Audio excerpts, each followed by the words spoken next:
Hello friends, welcome back to my channel.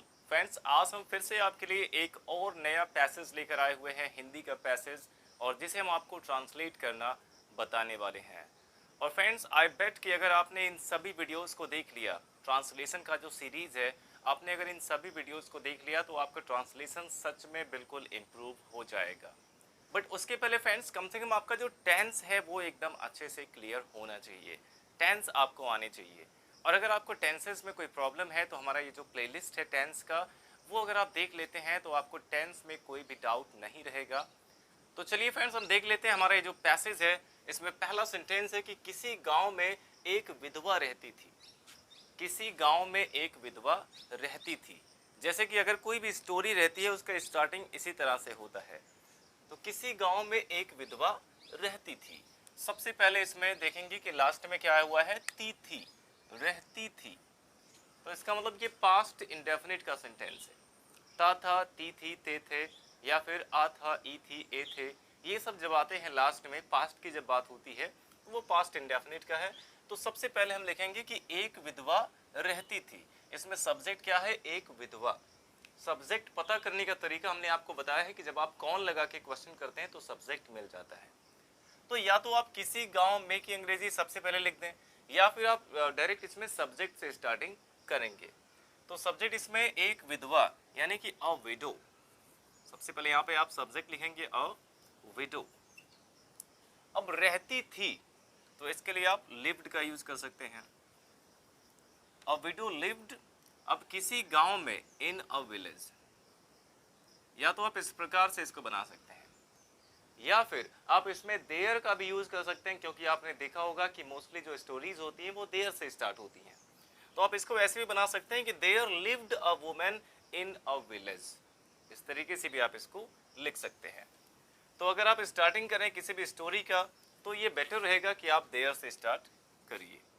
तो इसको ऐसे भी बना सकते हैं कि देयर लिव्ड अ विडो। एक विधवा रहती थी, कहाँ पे, किसी गांव में, इन अ विलेज। तो किसी के लिए आप यहाँ पे ए का भी यूज कर सकते हैं, क्योंकि ए क्या है, ये इनडेफिनिट आर्टिकल है, और ए का मतलब ही होता है एनी, यानी किसी। तो आप किसी के लिए ए का भी यूज कर सकते हैं।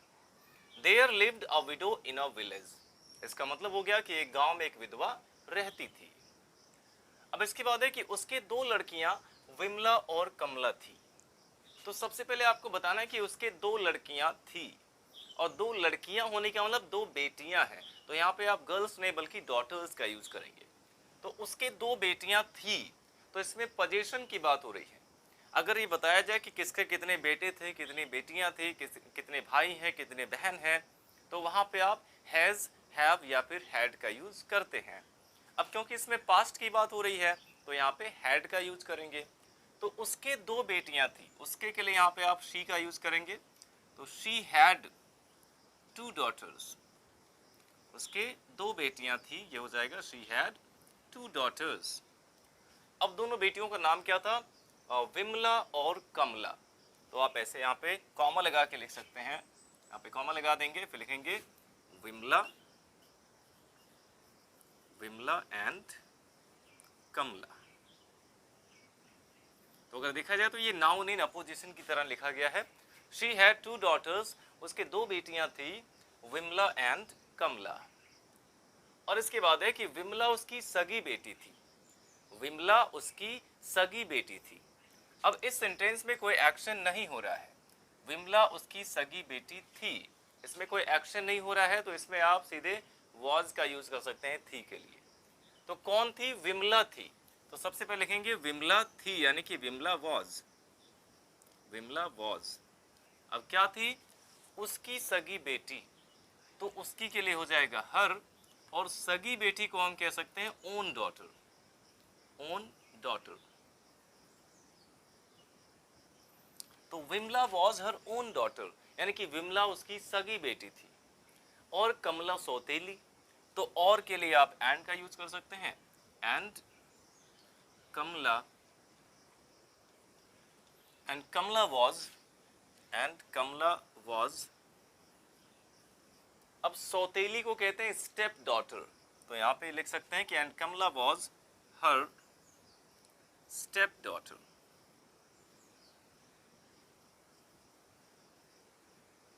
तो Vimla was her own daughter, यानी कि विमला उसकी सगी बेटी थी, and Kamala was her step daughter, और कमला उसकी सौतेली बेटी थी। और इसके बाद है कि विधवा की सगी लड़की सुस्त और मूर्ख थी। विधवा की सगी लड़की, तो यहाँ पे पूरा सब्जेक्ट क्या है, विधवा की सगी लड़की, ये पूरा का पूरा इसमें सब्जेक्ट है, क्योंकि सब्जेक्ट क्या होता है, जिसके बारे में बात होती है। तो इसमें बात हो रही है विधवा की सगी लड़की की, तो ये पूरा हमारा सब्जेक्ट है। सबसे पहले सब्जेक्ट लिखेंगे विधवा की सगी लड़की। तो अगर देखिए इसमें की आया हुआ है, तो इसके लिए या तो आप एपोस्ट्रोफी एस का यूज करेंगे या फिर ऑफ लगा सकते हैं। तो सीधे एपोस्ट्रोफी का भी यूज करके इसको लिख सकते हैं कि द विडोज। अब क्योंकि इसमें विडो एक बार यूज हो चुका है, पहली बार जब यह आया तो इसके पहले ए का यूज हुआ, लेकिन अब कभी भी अगर इसका मेंशन होगा तो उसके पहले द का यूज करना है, क्योंकि अब ये डेफिनिट हो गया, ये निश्चित हो गई कि उसी विधवा की बात हो रही है। तो यहाँ पे हो जाएगा द विडोज, द विडोज। अब सगी बेटी यानी कि own daughter, the widows own daughter कैसी थी, सुस्त और मूर्ख थी। तो थी के लिए यहाँ पे वॉज आएगा, वॉज लेजी, सुस्त के लिए लेजी लिख सकते हैं। और कैसी थी, मूर्ख थी, लेजी एंड फूलिश। तो ये हो गया कि the widows own daughter was lazy and foolish. विधवा की जो सगी लड़की थी वो कैसी थी, वो सुस्त और मूर्ख थी। और इसके बाद है कि परंतु सौतेली लड़की चतुर और समझदार थी। तो परंतु के लिए आप किसका यूज करेंगे, लेकिन, किंतु, पर, परंतु, इसमें से कुछ भी आता है तो उसके लिए आप बट का यूज करते हैं।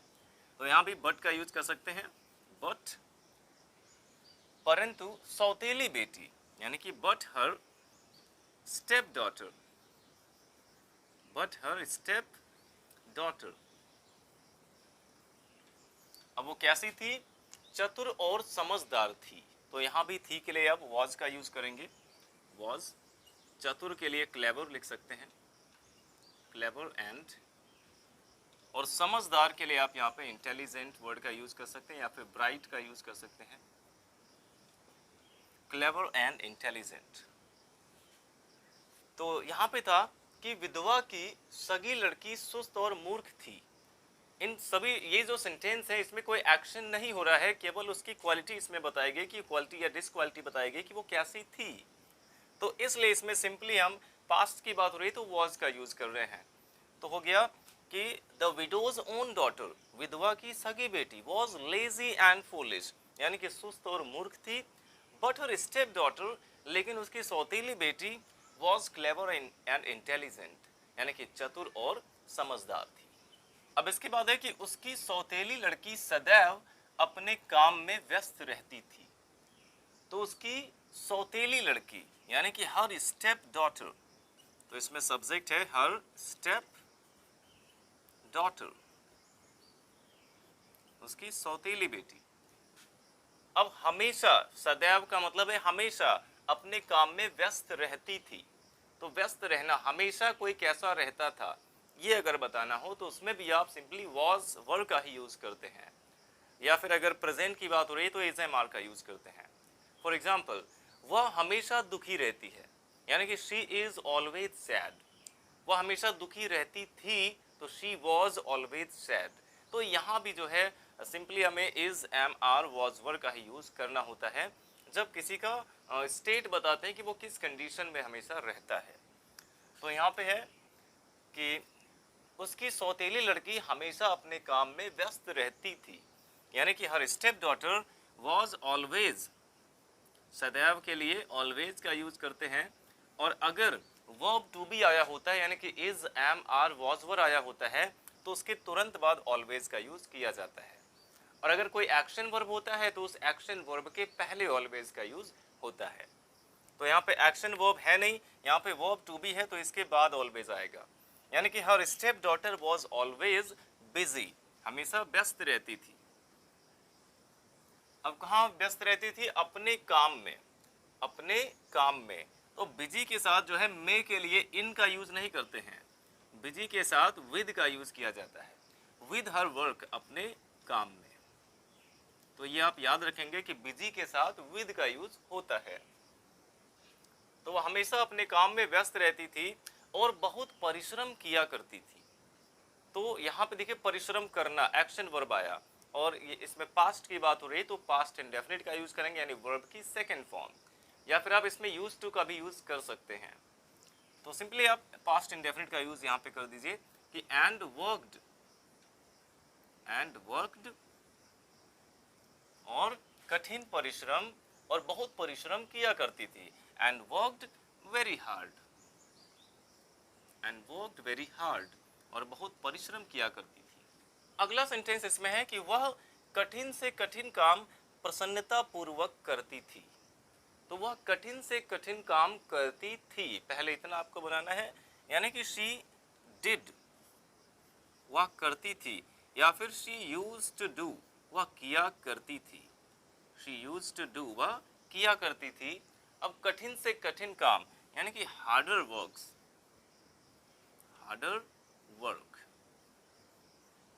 She used to do harder work, यानी कि वह कठिन से कठिन काम किया करती थी प्रसन्नता पूर्वक।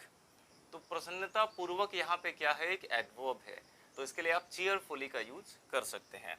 She used to do harder work cheerfully, तो यहाँ पे चीयरफुली का मतलब हो जाएगा प्रसन्नता पूर्वक। और आप चाहें तो इसमें पास्ट इंडेफिनिट का भी यूज कर सकते थे कि she did harder work cheerfully, वह कठिन से कठिन काम प्रसन्नता पूर्वक किया करती थी। और इसके बाद है कि वह इतनी दयालु हृदय और ईश्वर से डरने वाली थी कि वह दूसरे लोगों की सहायता करती थी। वह इतनी दयालु हृदय और ईश्वर से डरने वाली थी, तो यहाँ भी उसकी क्वालिटी ही बताई गई है, उसके द्वारा कोई एक्शन इसमें नहीं हो रहा है, तो इसमें भी थी के लिए सिंपली आपको वॉज का यूज करना है। तो वह इतनी यानी कि शी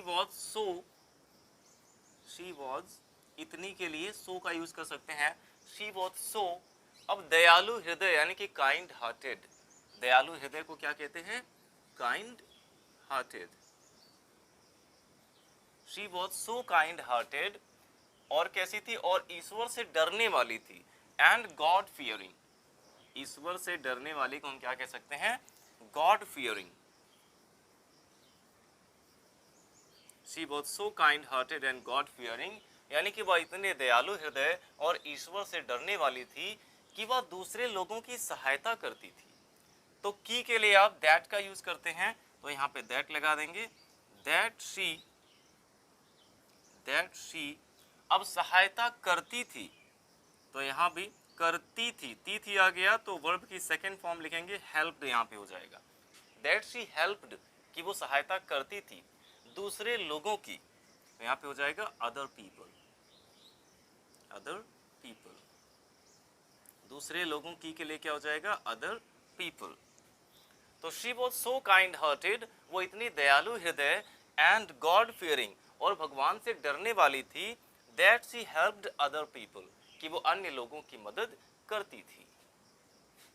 अब इसके बाद इसमें जो लास्ट सेंटेंस है, यहाँ नीचे एडजस्ट नहीं हो पाएगा, तो यहाँ ऊपर हम देख लेते हैं। तो लास्ट सेंटेंस इसमें है कि इस कारण वह लोकप्रिय हो गई थी। तो जब भी कहीं पे ऐसा हो कि इस कारण, तो आप उसके लिए लिख सकते हैं दैट वाज वाई। अगर पास्ट की बात हो रही है तो दैट वाज वाई, और प्रेजेंट की बात हो रही होगी तो दैट इज वाई। तो यहाँ पे आप कह सकते हैं कि दैट वाज वाई, यानी कि इस कारण, दैट वाज वाई का मतलब हो गया इस कारण वह लोकप्रिय हो गई थी। तो यहाँ पे बिकम का मतलब होना, तो हो जाएगा शी बिकेम, क्योंकि पास्ट इंडेफिनिट ये भी है, तो सेकेंड फॉर्म यहाँ पे यूज करेंगे शी बिकेम, वह हो गई थी लोकप्रिय, यानी कि पॉपुलर। लोकप्रिय को क्या कहते हैं, पॉपुलर।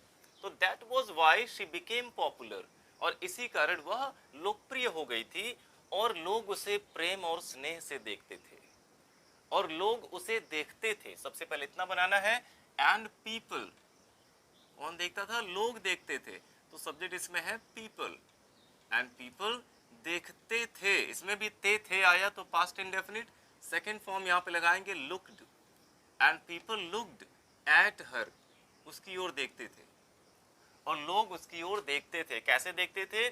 प्रेम और स्नेह से। तो से के लिए यहाँ पे विद का यूज करेंगे, with love and affection. With प्रेम के लिए लव, और स्नेह की अंग्रेजी होती है अफेक्शन, लव एंड अफेक्शन। तो ये आखिरी सेंटेंस हमारा था कि इस कारण वह लोकप्रिय हो गई थी। तो इस कारण के लिए हो गया that was why.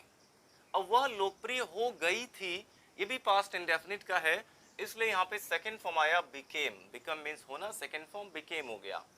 That was why she became popular, इस वजह से या इस कारण वह लोकप्रिय हो गई थी। And people looked at her, और लोग उसे देखते थे विद लव एंड अफेक्शन, यानी प्रेम और स्नेह से। तो अगर देखा जाए तो ये जो पैसेज था ये बहुत ही सिंपल था, इसमें केवल सिंपल पास्ट यानी कि पास्ट इंडेफिनिट टेंस का ही यूज किया गया है। तो आई होप फ्रेंड्स ये पूरा का पूरा जो पैसेज है ये आपको बहुत ही अच्छे से समझ आया होगा, और अब ये आपको बहुत ही आसान लग रहा होगा। तो अब आपको करना क्या है कि यही सेम पैसेज आपको नोट करना है, हिंदी का पैसेज, और आपको उसे खुद से ट्रांसलेट करना है।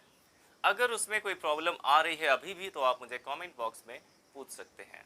तो वीडियो अच्छा लगा हो तो लाइक करिएगा, और अगर आपने अभी तक हमारे चैनल को सब्सक्राइब नहीं किया तो सब्सक्राइब कर लीजिए, ताकि हमारे सभी आने वाले वीडियोस की नोटिफिकेशन आपको मिलती रहे।